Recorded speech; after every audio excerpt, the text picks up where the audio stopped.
की समंदरी हवा में लोहे का पलचुन चुन चुन करता है पीर एक थैला उठाता है। कार पाकीज़ा कॉफी की दुकान के सामने लड़का अपनी साइकिल धीरे धीरे धुकीता है।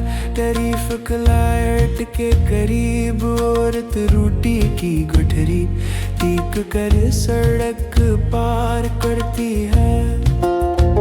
महल्ले की दीवार पर उड़ चुके इश्तिहारों को एक लड़का हाथ से छूता है।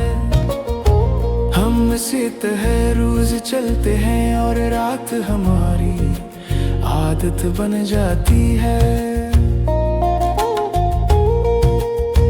हम सित है रोज चलते हैं और रात हमारी आदत बन जाती है।